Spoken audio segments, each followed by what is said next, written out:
without further ado, I welcome Ajmal Mushtaq.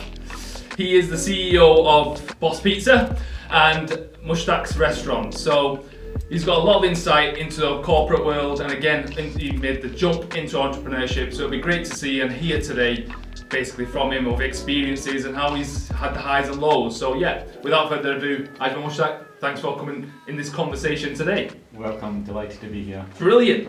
Right, the first thing that intrigued me about you was your academic background. Yep. Bachelor's in law, master's in corporate finance and in accounting. Yep. How did that come about? Okay, so I left school with no higher education. I worked as a waiter in a restaurant for 4 or 5 years. I was fed up being treated like a loser and an idiot. And I thought, you know what, I want to go and compete at the top tier of the UK job market, and that's like in financial services in London. So what do I need to do to secure my chances of getting into those companies? And one of the best degrees you could have is a law degree, in my opinion.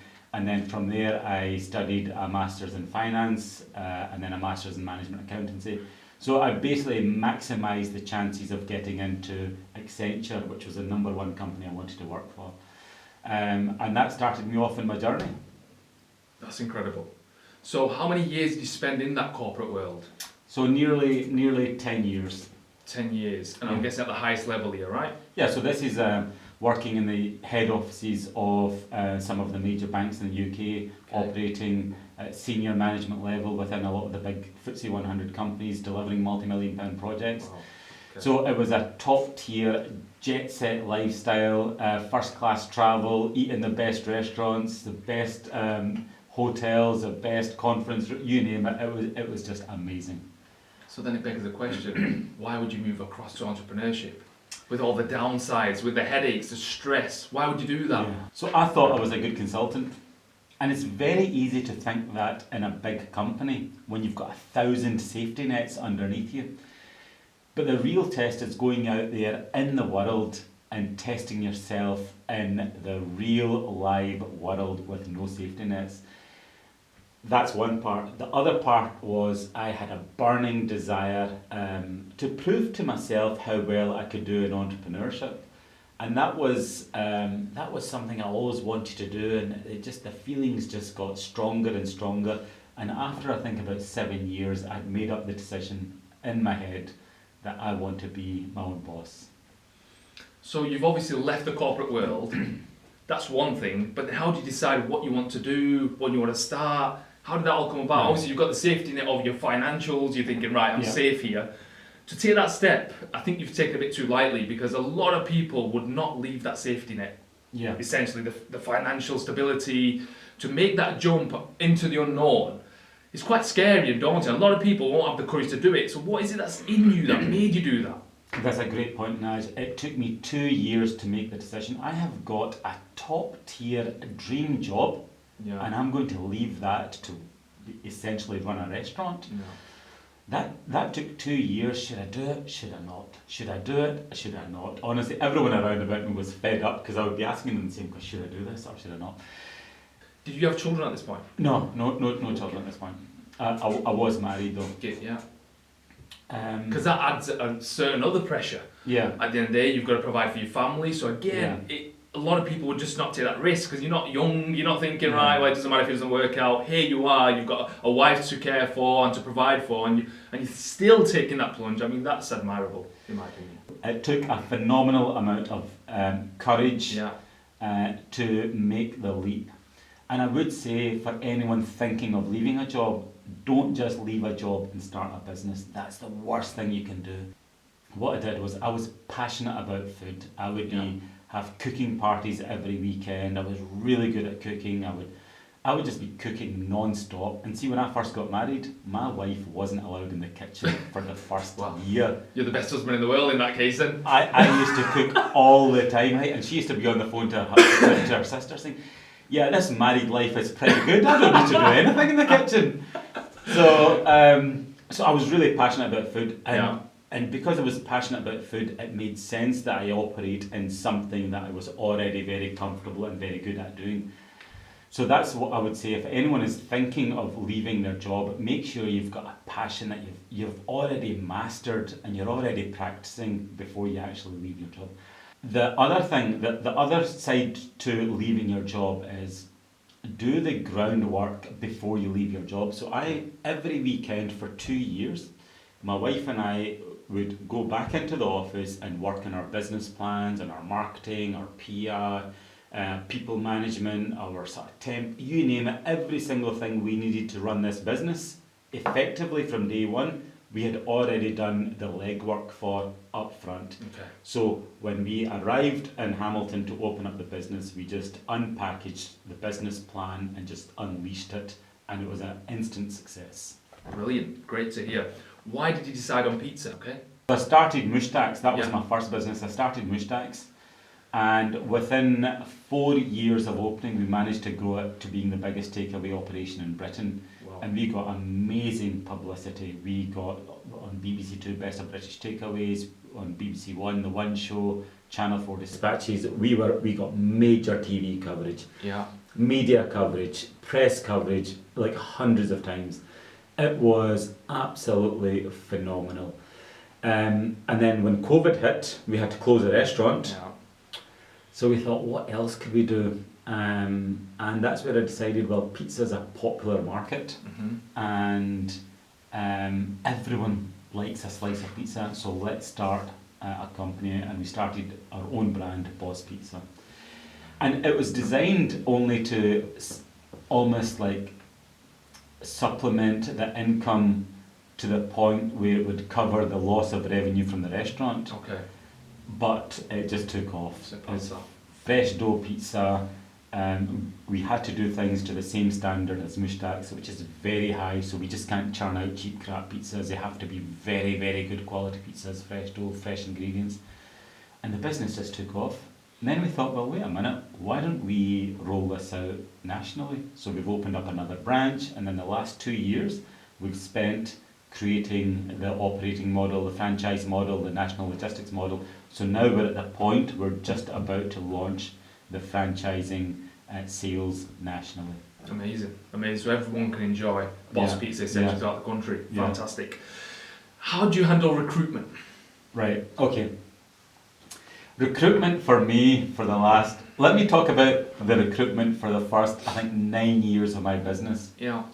We're in the customer service industry, Yeah. so you need to recruit really nice people. Yeah. That's what we did, and then we would ask, have you got any other friends that you know that would like to work here? And our thinking was, if you take a nice person, the chances are they've got nice friends. Correct, yeah. So that was The domino effect. yeah, that was one half of the recruitment strategy. The other half of the recruitment strategy was amazing. It was, we never actually held an interview for 9 years. Wow. If anyone wanted a job, we would say, yeah, okay, you want to work here, that's Yeah. fine. We've got a job, it's only for 3 weeks, and that job would be to lift takeaways from the kitchen and walk down to the front desk, which is like, that's almost like a 100-foot walk, and then back up to the kitchen, pick up the next order, bring it back down, and just do that the whole night. Like a yo-yo. Yeah, it was called the sprinter role. Okay. But the amazing thing is, in that one simple task, we could tell more about their energy, their effort, their work ethic, how their eye contact is, how they engage with the rest of the team, how they engage with the customers. I could tell more about them doing that simple task of running up and down than I could in 1,000 hours of interview. I absolutely agree with you on that, because this is what I always tell my own staff, whoever takes it on board at least. I always say it doesn't matter what job you do, you could be a cleaner. Yeah. You've got to make sure you're the best cleaner, because not only does it come into how well you do your job, but it tells you so much about their personality. Yeah. I'll give you an example. So when I left school, I literally knew I was going to college. So I had 6 weeks of holidays. And I always tell this story because this should be an example really for other people to pick up on if they want to set themselves apart from the rest. Went to work for JD. I knew I was there for 6 weeks. Went through an agency. Everyone was there through agency, and they all just want to pass time, take it as easy as they like, have a little conversation here and there, not interested. But I was never like that. I was relentless. I was at the top of the table all the time. All we had to do is put price labels on. But my mentality was totally different. I wanted to be the best at whatever I do. Good. So I always ensured we used to have a batch, and you used to write your name. So at the end of the shift, obviously you always knew who was at the top. I always used to be at the top. Good. Within 3 weeks, at the age of 16 or whatever I was at that time, I was doing stuff what the supervisors who had been for years were not doing, because the managers of other departments saw what I was doing, took me away from there and put me in a totally different place where we were doing pallet trucks and scanning gun stocks. Yeah. And they actually grasped on us. They actually said, oh, what are they doing there? They shouldn't be there. But the point was, I knew I was only there for 6 weeks. Yeah. So I couldn't care less if they liked me or didn't like me. But that's not the point. The point is, whatever you do, I believe you should always give your 110% commitment, if not more, because ultimately, you want to satisfy yourself. You want to set yourself apart from the rest. And it's very easy to do that. And I think the culture nowadays, from what I see, people just go through the motions. They don't set themselves apart when it's very easy to do. And if you do that, you will get seen by CEOs, founders. They'll appreciate that, and you will escalate up the ladder.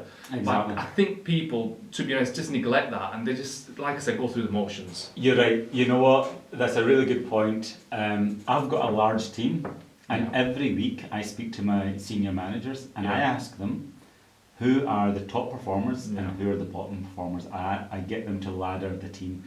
So if you're working for me, sometimes I'm not in the business on the front line. Sometimes you won't see me for weeks on end. But I still know who the top performers are, because I make a point of asking my managers, right, who are the superstars and who are the guys that need to improve. So even if you're working away in a place and you've not seen me or you've not seen the boss, I still know like what your performance level is. And I think you're right. There are even the menial jobs. There is a huge opportunity to actually demonstrate your work ethic, your commitment, your speed, and what a great employee you are. And I think people underestimate that. Would you say an academic background now holds the same weight as it did 10, 15 years ago, 20 years ago, to what it does today? So, does it help you, do you reckon? If you went to work somewhere, do you reckon it holds a lot more weight when you go for interviews? Would you say it really helps you? What's your thoughts on that? Okay, there's two schools of thought on this that I've got in my head, right? One is university education. Do you know what it does? University education gives you a sense of confidence. You can I can operate at any level. I have got a friend of mine, and he never went to university, and he says he always feels a little bit intimidated when he speaks to sort of professionals and he knows they've got university education. He suffers from imposter syndrome. So is it valuable? I think for your own confidence and your own sort of, I suppose, credibility point of view, yes, it's important. But I think in today's economy, it's all digital. Like half of these people doing YouTube and podcasts, and I don't think it's as necessary as it once was. I agree with you as well, I definitely think it gives you confidence. On top of the confidence, I think the way you carry yourself, a lot of the times you can see that in a person. He's well educated, well spoken, or the way his mannerisms are. So I think it definitely helps you. Maybe even subconsciously, you may not realise you pick these things up, but I think it definitely helps you for sure. But I agree with you also, I don't think it holds the weight it did at one point, because of people just self-learn now. You know, why are you going to pay whatever the fees are now, £10,000, I don't know if they're free in Scotland, but obviously in England it's £10,000 a year now. So it's an extraordinary amount of money. Before you leave uni, you're £40,000-50,000 in debt with your maintenance loans, trying to survive. So it's ridiculous. To get that money back, God, you get probably pension age before you will pay it back. So I think time's moved on. A lot of people have got access to YouTube, things, great platforms. I learn so much from YouTube. I love it. I'm literally walking, talking TV around the house. I don't watch dead TV. So I literally have YouTube on, earbuds in, and I'm always learning something new, because for me, that's what excites me. And I think now that the world has changed. Before you used to rely on people for expertise when you wasn't sure, but now you can get the fingertips. Put a search in, find out what you're looking for, and you've got the whole world in front of you. Interesting. You mentioned the word TV there, right? I think TV is going to die, and I think anyone working in TV at this moment, TV agents, presenters, producers, I think they're all in trouble. And the reason being, I'm just a regular guy with a regular family, a wife and 2 kids. Sometimes we can go like for days without switching on the TV, yeah. and that would never have been the case Correct. a few years ago. Yeah. So I think there's going to be a major shift. It's all like this, like we're producing our own content. You know, this is we control what we want to do and what we watch. So how is it in your house? I mean, do you find are you watching TV as much as you used to, or? I mean, I get forced to watch the TV if I'm honest. But ultimately, I'm not a fan of dead TV. I don't mind watching TV if it's informative, you're learning something, but we do like to wind down. Everyone likes to wind down at the end of the night, maybe watch an hour or so. But it's not something at the top of my list, just watching Love Island, for example, right? Not interested. So yeah, I do watch to wind down, but not consistency, like you said. It's just a case of if we've got it on, brilliant. If not, forget about it. You know, we're watching something, or we're doing TikTok. Yeah. You know, we're doing something where it's going to give us benefit. And like you said, the TV will die down, but I think that's why a lot of people now are creating their own brand. Because ultimately, that market's going to go. Even for advertising, the money that pays the TV is disappearing. It's going to all digital platforms. So there's going to be no TV left, like you said. So this is the new TV, essentially. We are the TV stars, apparently. But yeah. How does entrepreneurship, what was really different about it from your corporate world? What would you say one thing is extremely different? I know there's a handful, but just do one. Right, I'll tell you something, right? I used to be a really funny guy until I started my business, right? Yeah. I used to be light-hearted, always smiling, always up for a bit of fun, you know, carrying on. And the minute I started my business, it just disappeared, sucked the life right out of me. Yeah. So entrepreneurship, it's like, I would say it's probably like 3-4 times harder than working in a top-tier job. And I can say that confidently because I've worked in a top-tier job for X amount of time, and I've also worked for myself as an entrepreneur for an equal amount of time. So I've got a point of comparison, and I can say it's so much more difficult working for yourself. There is no off button. You are on constantly. In terms of the economy, what would you say? It's a bit difficult because I personally think business was a lot easier going back 10, 15 years ago, 20 years ago. I think there's a lot more opportunities. I think there was a lot more support from the government, I believe. What do you think where we are today? How do you think it's all planning out? What's your thoughts on it, where you see? Do you find it easy perhaps in terms of monetizing, or do you find it more difficult, getting harder, margins getting lower? How do you find it over the years? I think running a business now in the UK is almost mission impossible. Yes, and the reason for that is there are so many taxes that we have to pay. And I think the government have been very clever. It's PAYE, or it's national insurance contribution, or it's a VAT, it's a corporation tax, it's like hundreds of climate change liability. It's like hundreds of little things. Like if you pay just for example, if you pay 1% tax on something, that's okay. But the trouble is, it's 1% here, 2% there, 3% there, 1% there, 2%. And the sum of all of that tax now is actually making it impossible to run a business successfully in the UK. And I think the companies at the top, the multi-million pound companies that avoid tax, set up offshore, some of those companies can avoid millions of pounds. And then there's some companies at the bottom of the economy operate cash only, they can get away with it. So it's people in the middle that get caught and have to pay the lion's share of it, which I think is unjust. It's funny you say that because my TikTok's full of that. I absolutely despise how the whole system works. Like you said, the ones that can afford it, the corporations, the billions, they're registered elsewhere, don't pay no VAT, corporation tax, again, they invest elsewhere, so it's expensive. You know better than myself because you've got an accounting background. So for me, that's extremely frustrating. And when people say, is it fair? How can the hell can it be fair? When the people who can afford it, essentially, are just running away with it. But the people at the bottom, or in the middle, like you said, there's no way around it. We literally get stung from every angle. Every person is paying anywhere between 50 to 70% in tax.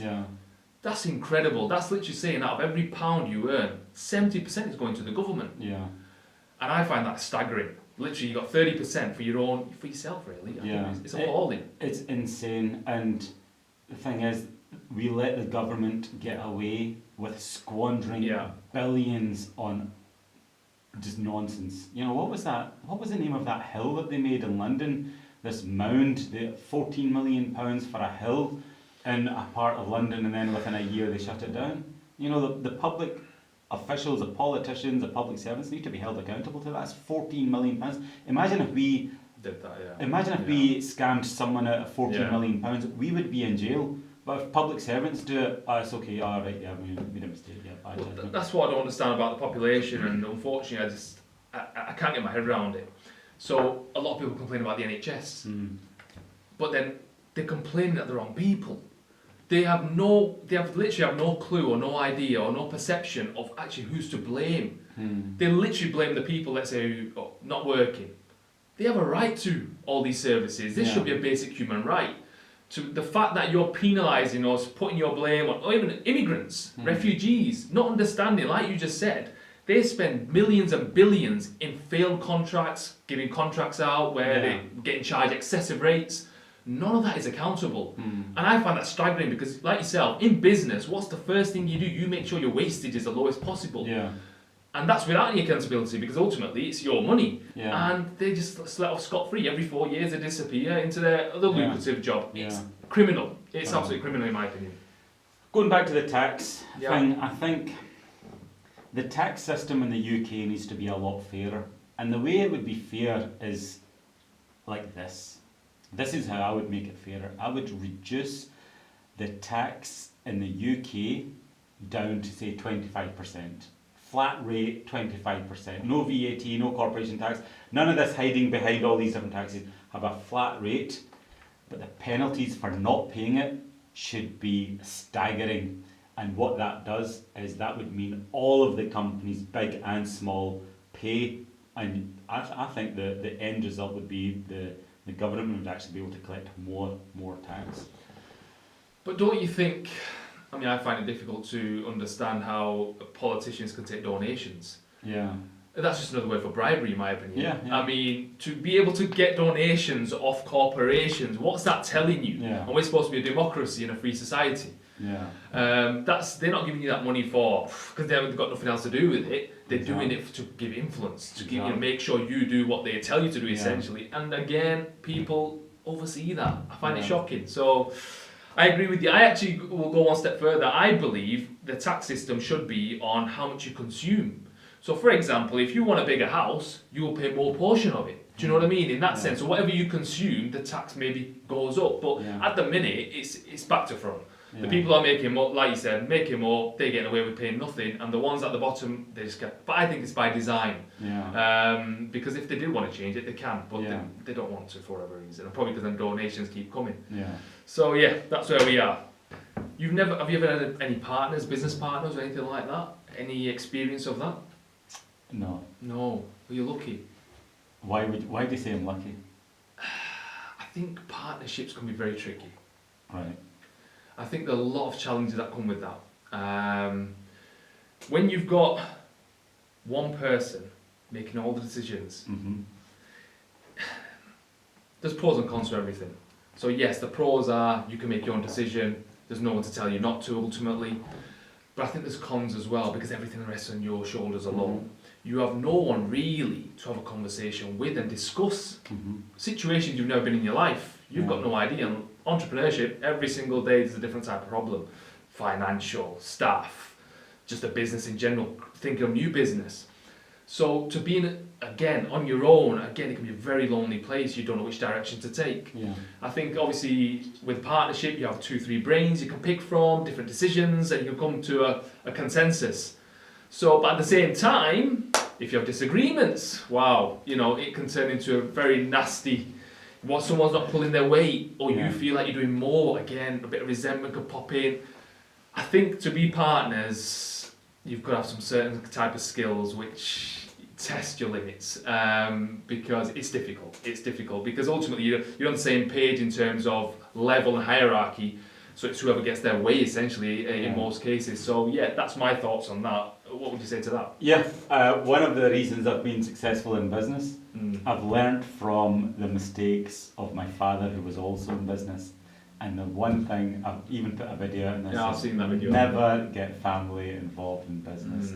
So I've learned from that, partnerships, it's easier just doing it yourself. It's less headache. It might be more difficult, but mentally it's a lot easier. You can make the decision and go for it. There's no consensus, there's no democracy where you need to get everyone's opinion. It's just like, if you make a decision, go for it.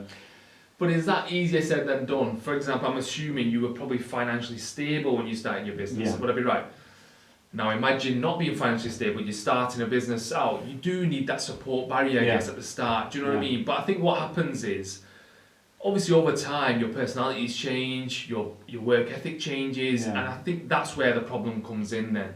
So if one or two are not pulling their weight and you are, then it comes to that point where you're not pulling this, and then it can get, friction and tension, and that slows the it progression does. of It affects the business ultimately. Yeah. And I think that's why I believe we have to be very systematic in how we approach business, but a lot of people find that difficult because get emotions involved. Yeah. But I think you cannot have emotion in business. You need to be, even if that's against yourself, you have to be honest with yourself. And if you're not honest with yourself, you're going to struggle.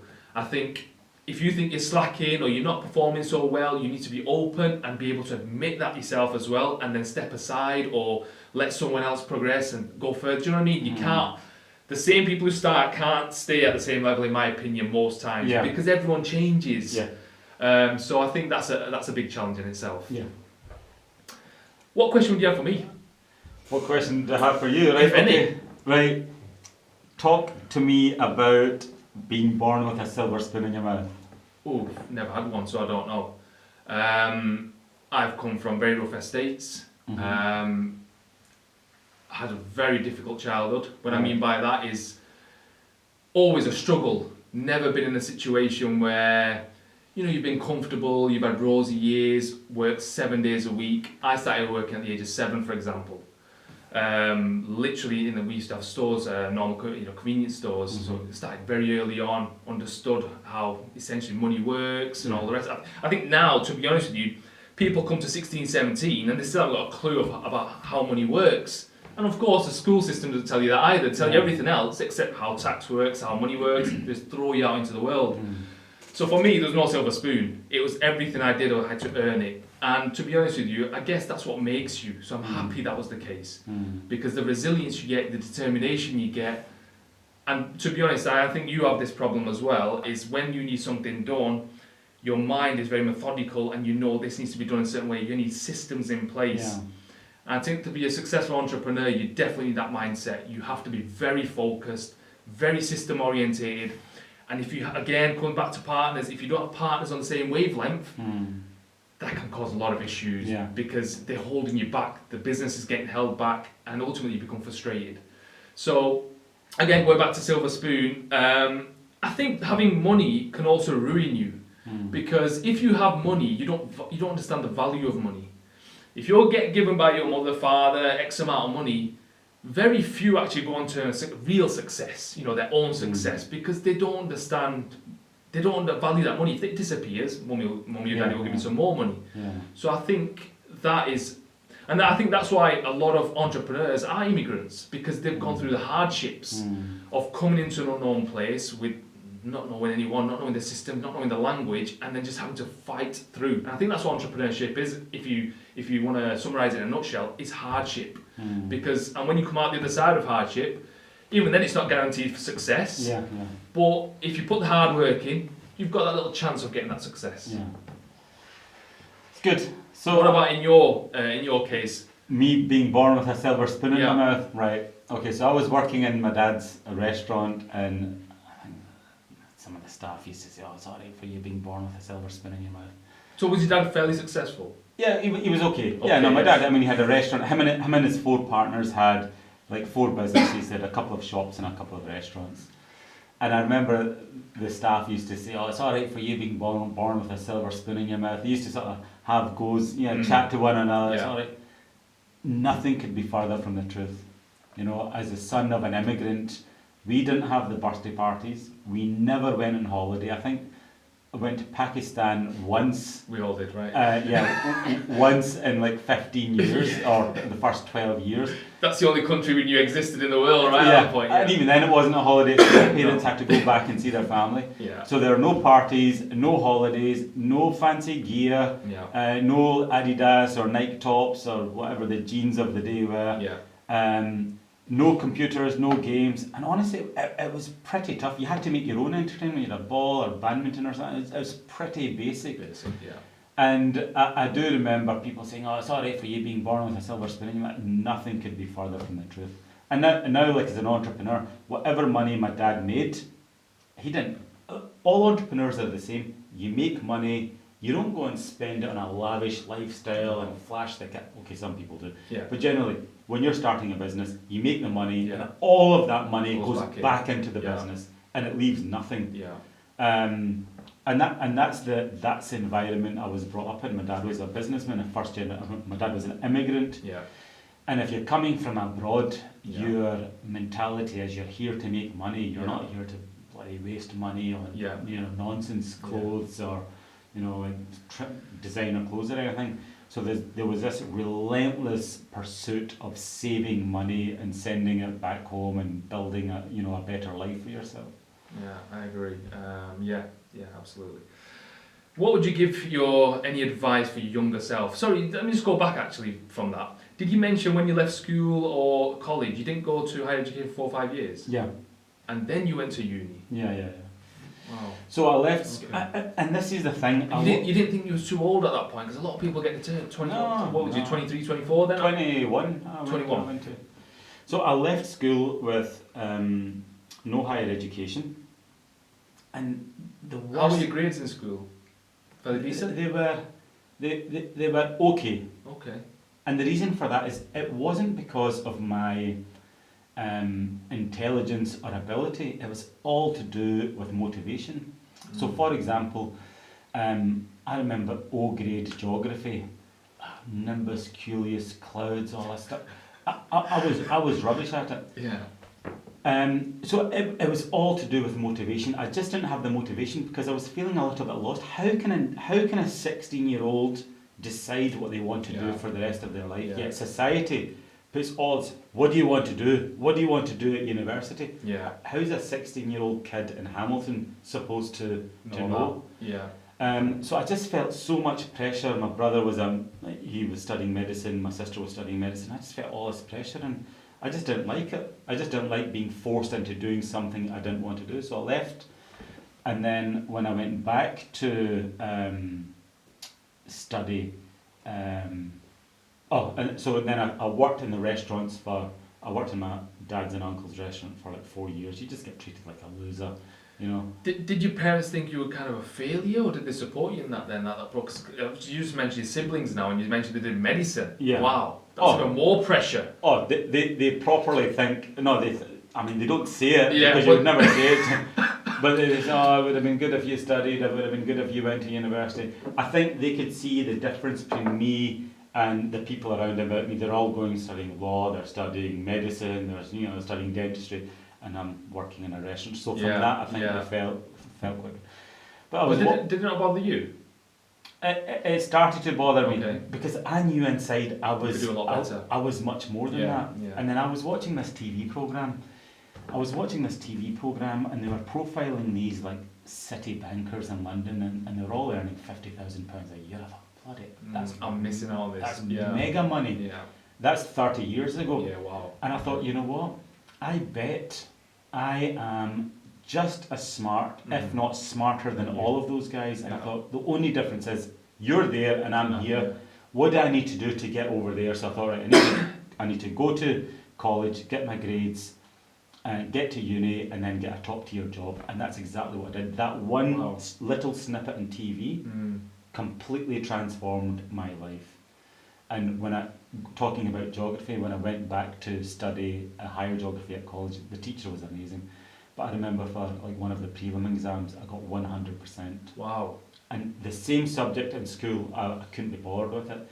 And it was all to do with motivation. Okay, she was a good teacher, but my motivation was there. I used to turn up to the school, sit at the very front row, and I used to say to the teacher, right, I used to say in my mind, teach, right, when I'm ready, forget the chit chat. I don't want to know what anyone did at the weekend. Let's get this geography done. That's what my teacher was like in college. And what a transformation. And it's all because I had that spark and motivation to achieve something much bigger than what I was at that time. Was it to prove a point? Prove a point to myself. Okay. I wanted to prove a point to myself that I'm actually much more than what I am.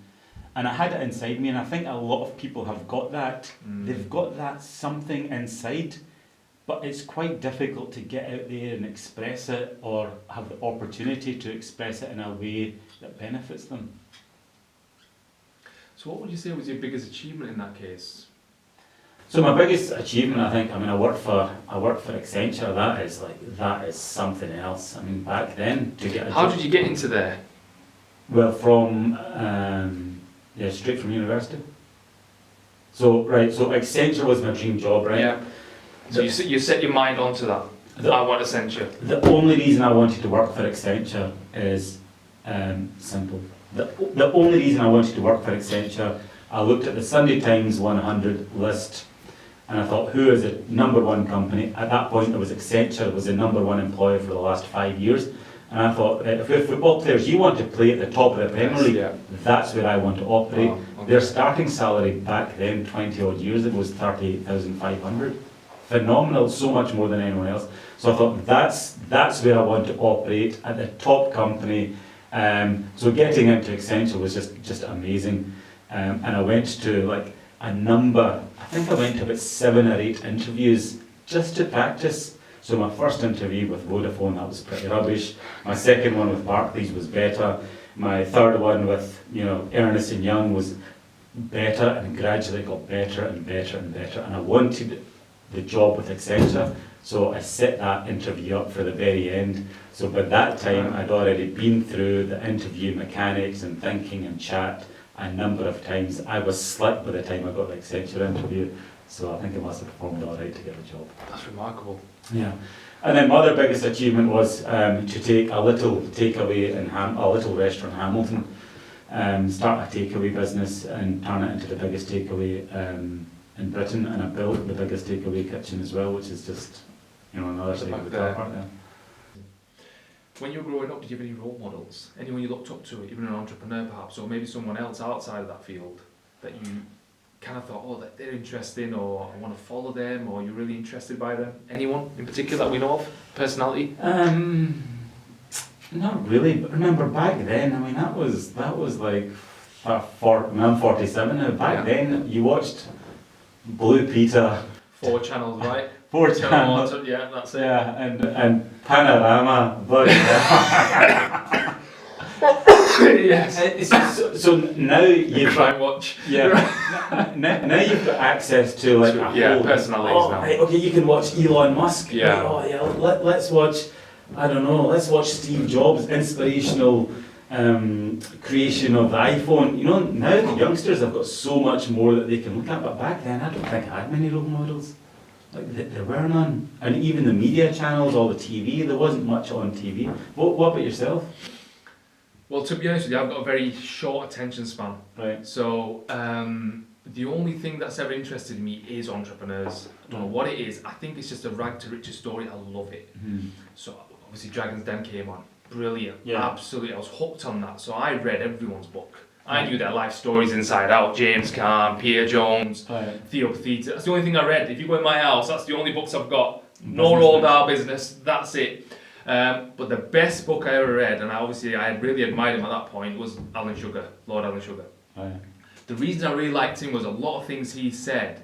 Obviously, you grew up with Sky. Yeah. You grew up with that, so you resonated. You understood. Oh, that's his journey. He literally built a Sky dish by looking at a dustbin, and he said, "I'm going to build a dish just like that dustbin." And the journey he went on. Nowadays you can go across the world to China. You can do it's at your fingertips. But the way he did it at that time, when no one used to do it, went to manufacture, and how he manufactures first, Amstrad. It was that thick, the book, that thick. I literally completed the whole book within 4. I'll read something and then forget about it and then come back to it. No, in I think 3 or 4 days, I blasted through that book. Every moment I got, it was hooked. I don't know what that's the best book I've ever read. If you want to read a book, that is the book to read. What's it called? Just Alan Sugar's biography. I can't remember his full title now, but it's fascinating. I love it because, like I said, I think the reason why was this, and the other reason was I'm very direct. Yeah. I say things out, and he also is very similar in that sense. You know, he doesn't care. He doesn't care about BBC. He'll just say what he will say. Do you know what I mean? Yeah. I don't know if it's changed now with censorship or whatever, but at that time he was just raw. And I looked, and again he was in football, involved in Tottenham, so again resonated with me football. So he was brilliant. Yeah. And how his relationship changed with Rupert Murdoch and his sons, that's very interesting as well, where they were both equal partners in a sense, and then he got left behind. I was thinking, wow, a person like him is even getting left behind by the Murdoch sons. They started to shun him away. I just found it fascinating. It's brilliant, and he just says it how it is. Do you know what I mean? It's not, oh, I won't say this and I won't say... No, it is what it is. Here you are. So for me, that was very, very... I just loved that. But yeah, overall, entrepreneurs, I just love the stories. And that's why I'm sat with you today, because I just love stories. What about today? Is there any entrepreneur that you actually look up to today or you find fascinating today?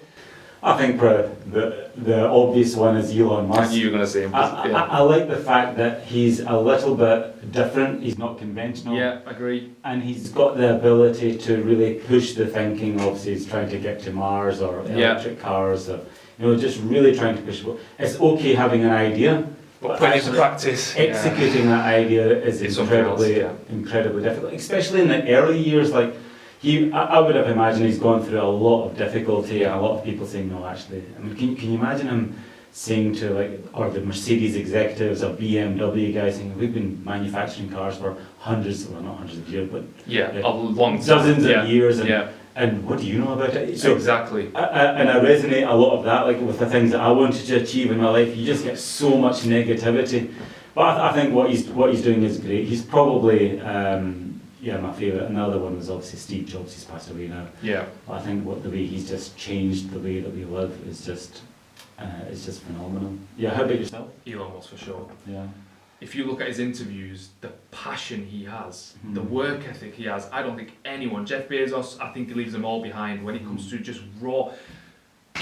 His story's incredible. I mean, the guy was not even a scientist, and he couldn't afford to get a scientist for SpaceX. He learned all of it by himself. Literally read every single book, and his brain's obviously on a different level to everyone else. Yeah. And he just absorbed it and put it into practice himself. At one point, he said, literally, this is the thing, this is where crazy people are crazy for a reason. There's one point in his life after I think 2008 when the financial crisis happened, and everyone just said to him, his financial team, they said you have to choose one company. It's either Tesla or SpaceX. Because his SpaceX was on the 4th launch, and if it failed, everything would go. Yeah. So he said choose one, and he just said I'm going to choose both.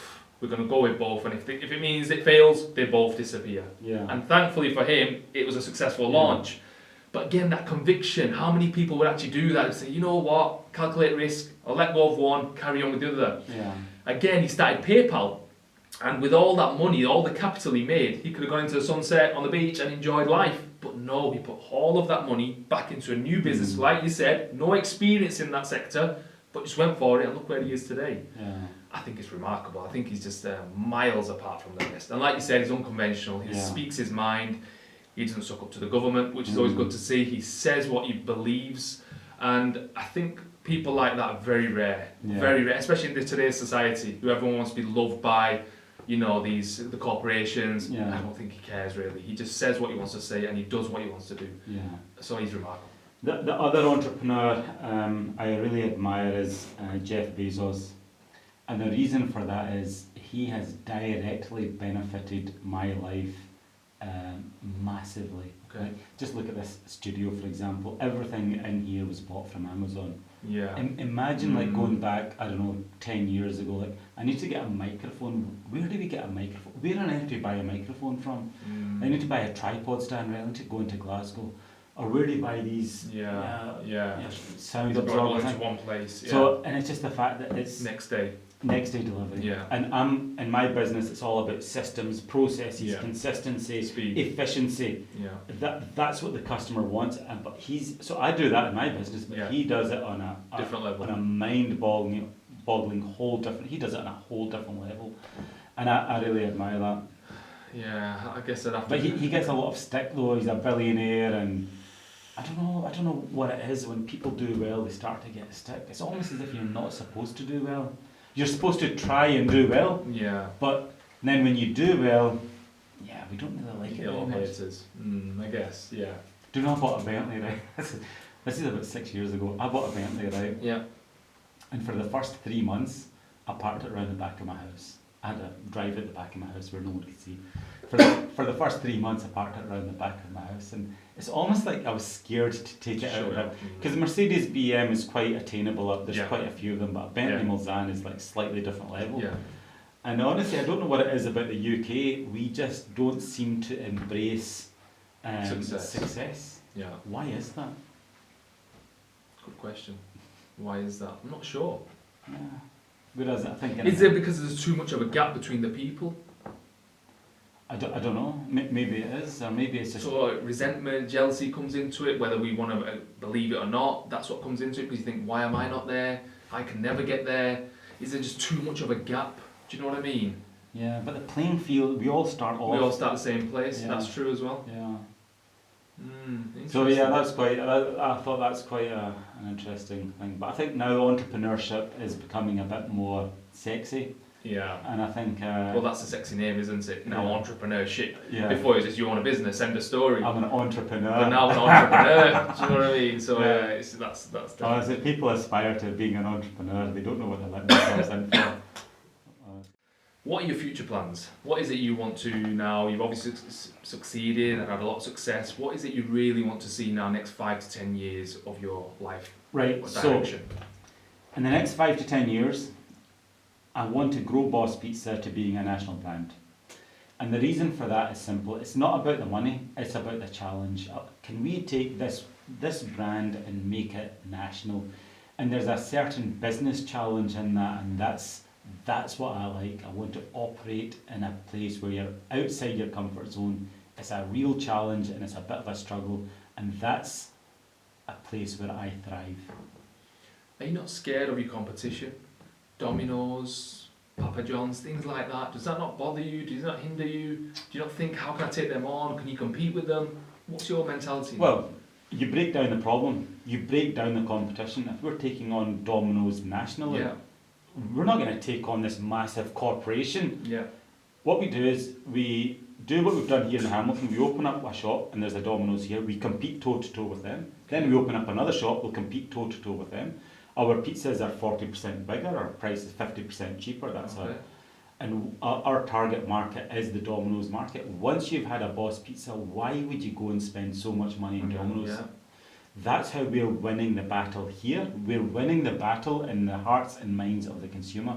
And if we can do that in one place, in one town, we can do that in the next town. And then we'll do that in the next town and the next town. And that's how we are going to compete with Domino's.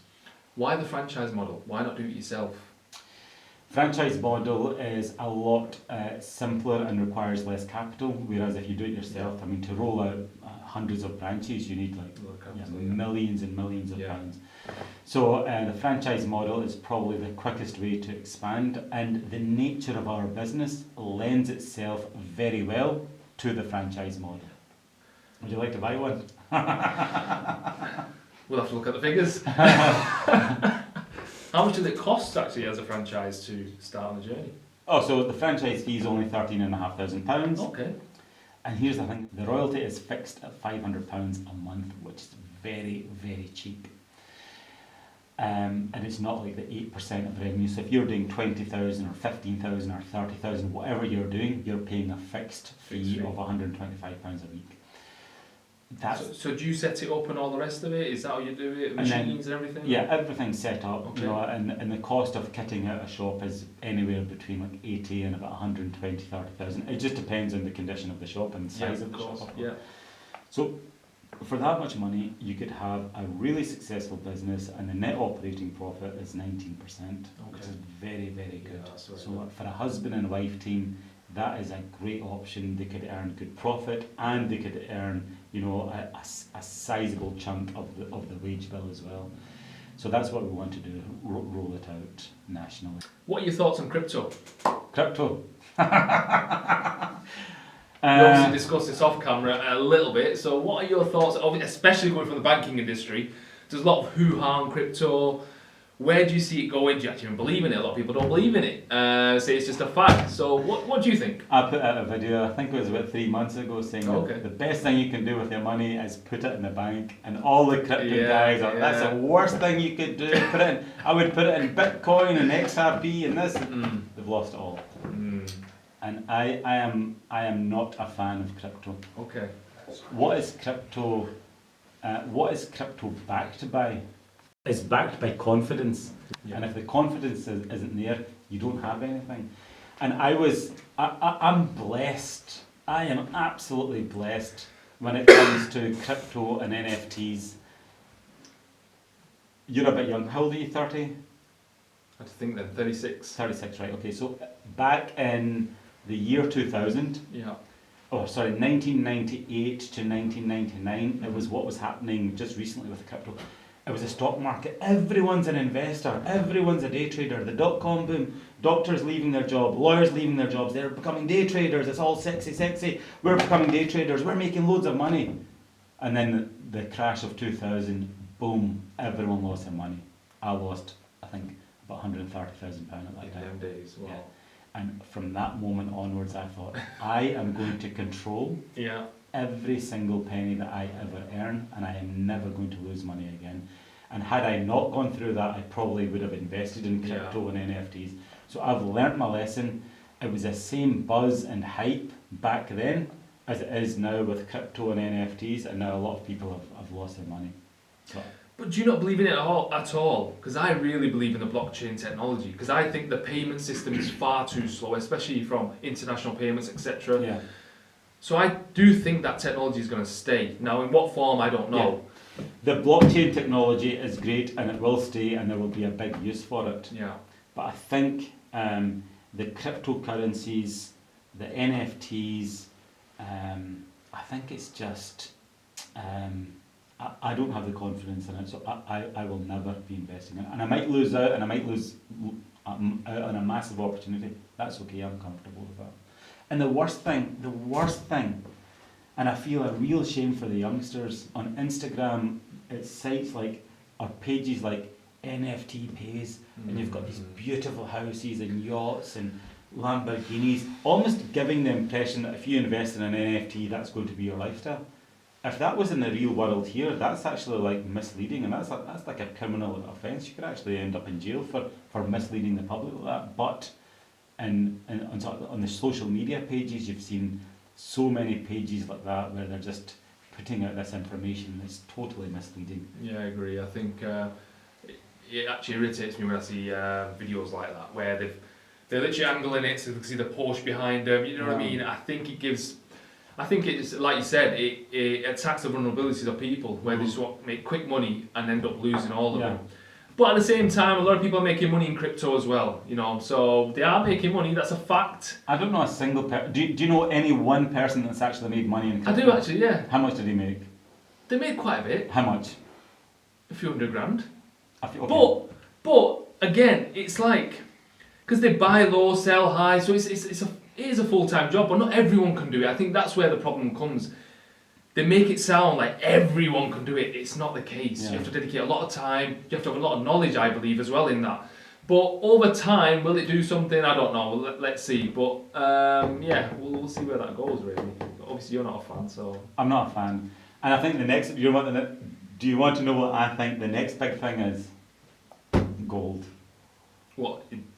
Gold's always been good. No, but investing in gold is now going to become a thing. Because the crypto's dying or died, and now what I'm seeing is there's a lot of sites and adverts popping up, invest in gold, and there was a time to invest in gold, and that was a few years ago.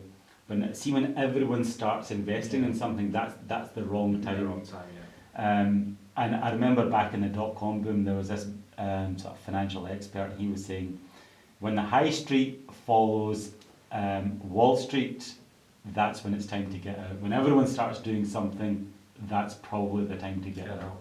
Yeah. So do you not believe in the stock market either? You're not a big fan of the stock market either, right?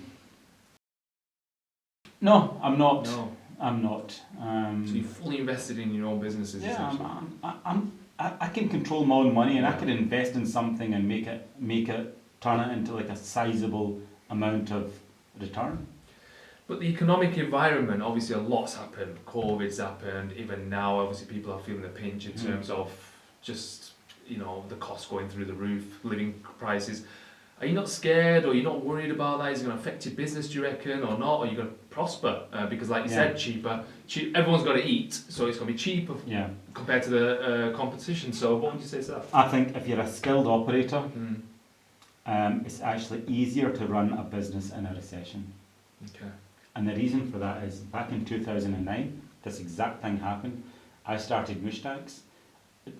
Just at the cusp of the recession, the competition cut back on their number of staff, cut back on their product, cut back on their service. And at that point, I decided I could either follow suit or I could do the opposite. I invested more in staff, improved the service, increased the quality of the food, and that set clear night and day between us and the competition. And now it's actually much easier to operate when, I think it's easier to operate in a recession because only the serious players are there, there's less competition, and when times are good, everyone can get funding from the bank and open up a takeaway, everyone can invest loads of money here, there, everywhere, but it's in a recession, it's only sort of the people who are sort of going through the mill that are there, and it's a lot, I think there's a lot less competition, and if you're a good operator, it's easier to rise to the top. Interesting. Been there, done that before, and I'm going to do that again now with It's like Warren Buffett says, when there's blood on the streets, that's when you should invest, essentially. It's a similar principle. Yeah. So when the other people are going one way, you want to go the other way, which is great for the long term. One advice you'd give to someone thinking of starting a business? Understand this, running a business is harder than you can ever imagine. It is so difficult. It is going to drain you physically, mentally, financially, emotionally. And a lot of people aren't ready for that. All people see is, the big house, the fancy car, and they think it's easy. It's not easy. I mean, for the first 6 years, I didn't take a holiday. It was hard graft. And you're through the mill, and not many people would be able to sort of come out the other end of that. No. You have to be pretty resilient. So the life of entrepreneurship is very hard. Having said that, when things start to go well, it can also be incredibly rewarding. I mean, at the moment, life is good. Live in a nice house, drive a nice car. I've got a beautiful garden. It's like a holiday resort in a garden. I spent 9 months making it. Now I can go on holiday when I want. So there's no restrictions anywhere. But in order to achieve that, you have to make major sacrifices. Yeah. People only see that big garden at the end, that's the only problem. Yeah. They don't see all the hard work that's behind it. Hard work.